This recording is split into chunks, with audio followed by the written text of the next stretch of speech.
La question de l'éthique, et je pense qu'il faut quand même bien intégrer que c'est l'éthique dans l'éducation, parce que elle a aussi son... Elle peut avoir différentes définitions en fonction des domaines. Et je pense que là-dessus, il faut quand même aussi qu'on soit en capacité, même si bien évidemment il y a des points de concordance réels par rapport à toute cette notion d'éthique. Je pense que les enjeux de l'éthique reposent beaucoup sur des valeurs qu'on est amené à transmettre. Et ces valeurs-là, elles peuvent être de plusieurs ordres. Elles peuvent être la probité, la question de la transparence, puisque ça a été rappelé aussi à plusieurs moments. La question aussi, bien évidemment, du respect, et respect d'autrui, respect de la liberté individuelle. C'est tous ces éléments-là aujourd'hui qui doivent constituer une définition. Et d'une certaine façon, je pense qu'on doit être aussi en mesure de pouvoir définir ce que doit être cette éthique dans le domaine de l'éducation, et surtout qu'elle doit être collective. Cette définition de l'éthique, elle ne peut pas être individuelle.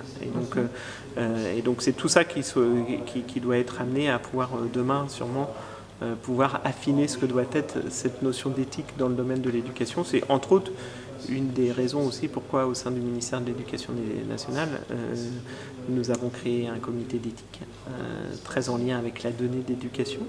Et c'est aussi ce type de questions-là qu'on s'est posé, et on s'est dit qu'à travers ce comité d'éthique, on serait sûrement aussi amené à pouvoir apporter quelques réponses sur justement comment préciser cette définition. Repenser le numérique, c'est pas totalement repenser le numérique, mais c'est sûrement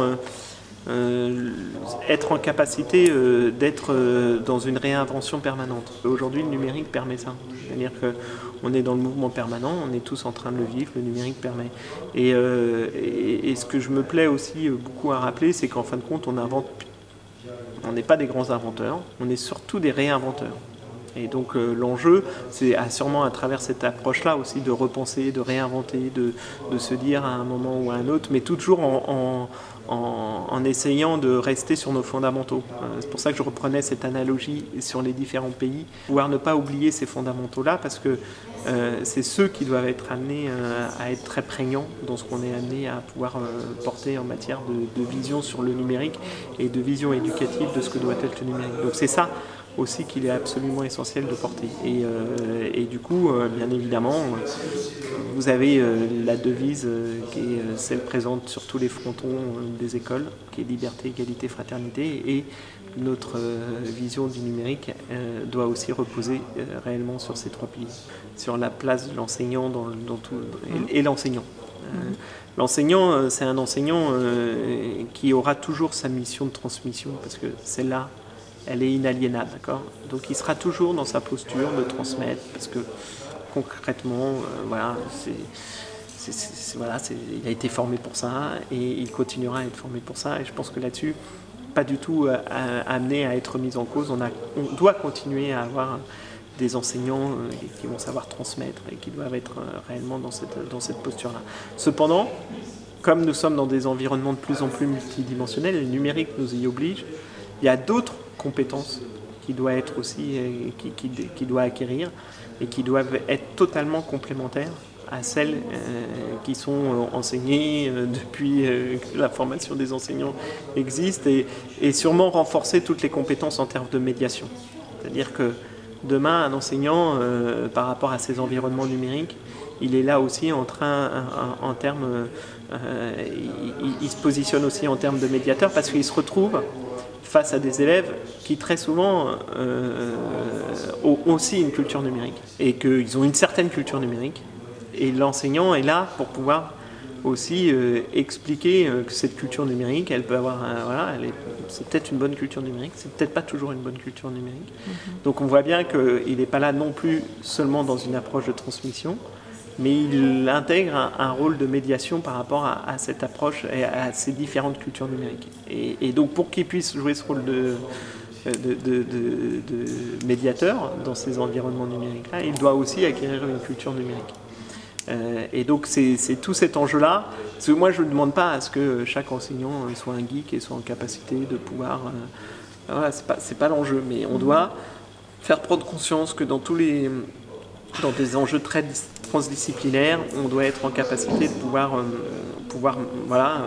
identifier ce que apporte le numérique, ce qu'il de positif et de négatif. Et voilà. Et du coup, derrière, on vient aussi tisser dans des enjeux de transdisciplinarité ces fameuses compétences du XXIe siècle, qui sont les 4C, savoir communiquer, savoir collaborer, savoir créer et savoir critiquer. Voilà. Donc c'est ces 4 fondamentaux-là qui viennent autour des autres fondamentaux qui sont lire, écrire, compter et respecter autrui, comme on rappelle aussi souvent. Et ça demande un accompagnement très, très fort. J'ai eu l'occasion de participer quand même très activement à la création de la plateforme Magistère, qui est donc la plateforme de formation à distance des enseignants, qui il y a 4 ans n'existait pas. Hein. Aujourd'hui, elle est amenée à former plus de 275 000 enseignants par an. Cette plateforme-là, c'est pas seulement une plateforme qui cherche à former au numérique, c'est la formation au numérique et par le numérique. Et l'enjeu, parce que le numérique, c'est comme...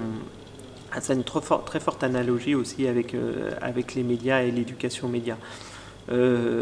Pour faire de l'éducation aux médias et à l'information, il faut avant tout faire un média, pouvoir comprendre toutes les ramifications de ce que constitue toute la complexité de ce qu'est un média.